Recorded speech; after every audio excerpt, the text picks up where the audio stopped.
Here's a terrifying story starter. It started with an envelope. No return address, just a single line scrawled across the front in shaky handwriting. What happens next will shock you. I opened it carefully, half expecting something macabre to spring out at me. Inside, nestled on a bed of tissue paper, was a single key and a piece of folded paper. Unfolding it, I found a crudely drawn map leading to a set of coordinates. I looked back at the key. It was old, its teeth rusted, and for some reason it seemed to be the only thing that made it through the postal system in one piece. With a deep breath, I tucked everything away and headed out. The coordinates brought me to the edge of town, almost to the abandoned section of highway where they were building the new bypass. There was nothing there, or so I thought. When I approached the spot, I realized what I was looking at. It wasn't there yesterday. It was a small cottage, more shack really, caked in layers of grime and neglect. Behind it, a beat-up pickup truck sat parked under a withered oak tree. On the porch, a rocking chair creaked back and forth slowly as if propelled by an unseen force.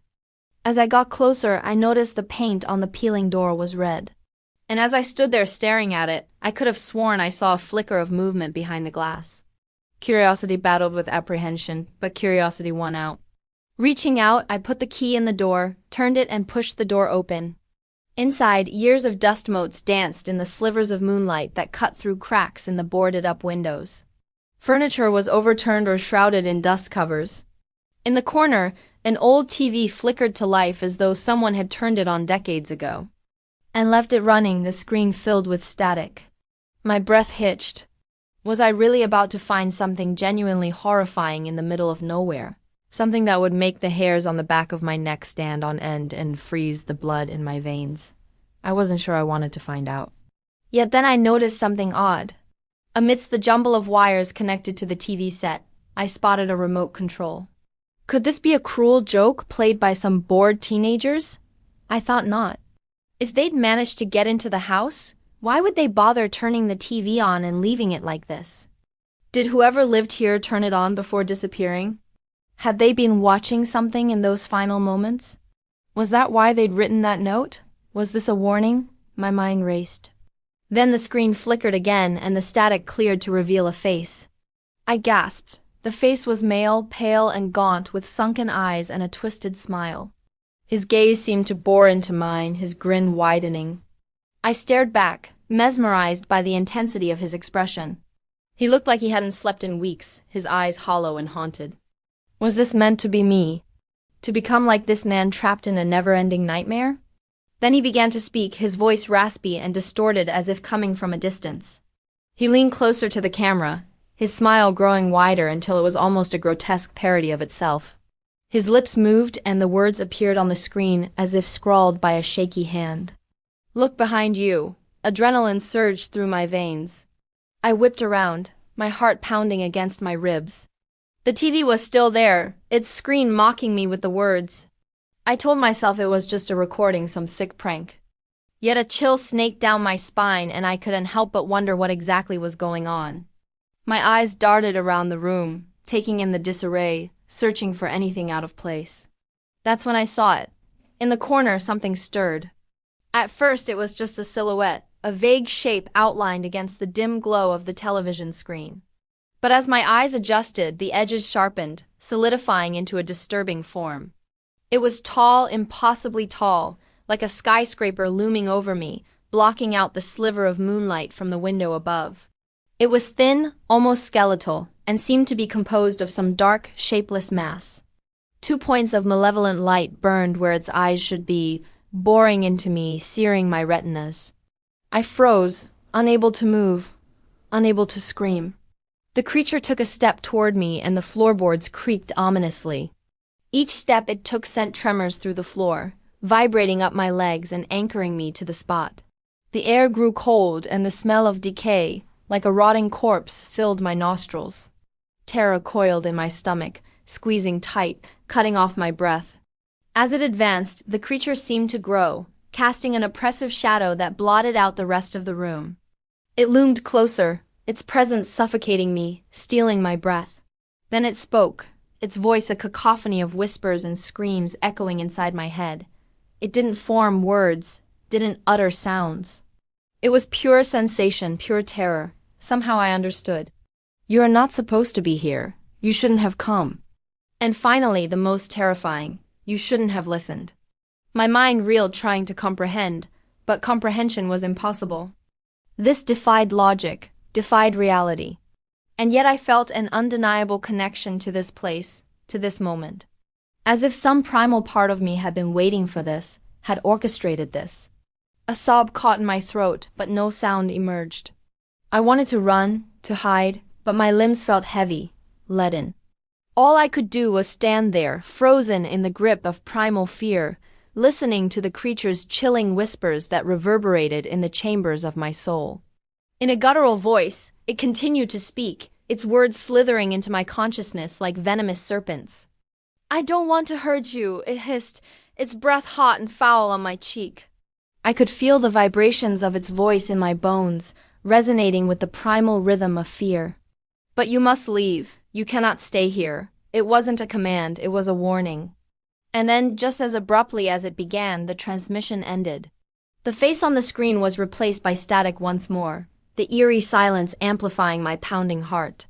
For a moment, all I could do was stare at the screen, my mind reeling from the encounter. My heart hammered against my ribs, threatening to burst from my chest. The creature was gone, vanished like a phantom, leaving me alone in the suffocating darkness. I wanted to call out, to break the silence, but my voice was trapped somewhere deep inside me. As the seconds ticked by, the weight of the creature's words settled upon me. You must leave. You cannot stay here. But why? Why did it warn me? Was it benevolent, or was there more to its cryptic message? I couldn't decipher its intentions, its nature, or its purpose. The encounter had stirred dormant primal fears within me, awakening a sense of impending doom. My legs trembled and my hands shook uncontrollably. The rational part of my mind screamed at me to run, to escape the house while I still could. But my feet were rooted to the spot, frozen by an unseen force. As the minutes crawled by, I struggled to regain control, to banish the fear that threatened to consume me.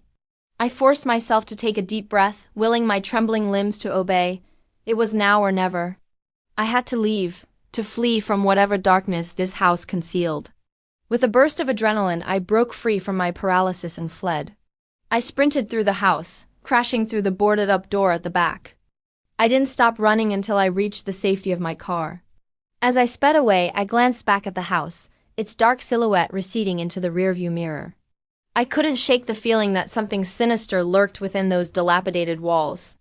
The encounter had shaken me to my core, leaving me questioning the boundaries of reality. But it didn't end there. Days turned into weeks, but I couldn't escape the unsettling feeling that something was watching me. Then, one morning, I awoke to an empty bed. Beside me lay a hand-drawn map, the same one I'd found in the envelope. It was creased and soil-stained, as if someone had recently dug it out of the ground. And there it was, the same red wax seal, but this time the handwriting in the corner matched my own. Confused and frightened, I followed the map, which led me back to the abandoned house. But now the house was gone. Where the shack had stood, there was only a vacant lot and a weathered oak tree. I ran to the tree and stared at its gnarled branches, desperate for answers, for an explanation. Was I losing my mind? Had I imagined the whole thing? But the map in my hand, the one I'd drawn, was proof enough that I hadn't. Others must have seen it too, because when I asked around, everyone knew about the house. They described it in vivid detail, mirroring my own experience. Yet nobody believed me when I told them about the creature. They thought I was crazy. For weeks I couldn't bring myself to revisit the site. The memory of the creature was seared into my mind. Then one day, I found another envelope lying on my desk. It was the same size and weight as the first one. The wax seal was intact, and the handwriting on the front sent a shiver down my spine. It was my own. I opened it hesitantly. Inside there was a key, the same one from before, and attached to it, a fresh set of coordinates. With a mix of dread and morbid curiosity, I followed the coordinates. They led me back to the same spot, but now the house was gone. Where the house had stood, there was nothing but an empty field and a weathered oak tree, the tree that had watched over it all. Desperation gripped me. What was happening? Why was I being drawn back to this desolate place? Had the creature returned? Was it waiting for me? Or was this another test, another layer in this horrifying game? The sun dipped below the horizon, casting long, eerie shadows across the field. The wind picked up, rustling the grass and sending a chill down my spine. Then I saw it. A faint outline of a house shimmered in the distance, like a mirage. I blinked, and it was gone. Then it reappeared, solid and real. The house was back. Hope surged through me. Maybe I could finally get answers, confront whatever or whoever had been haunting me.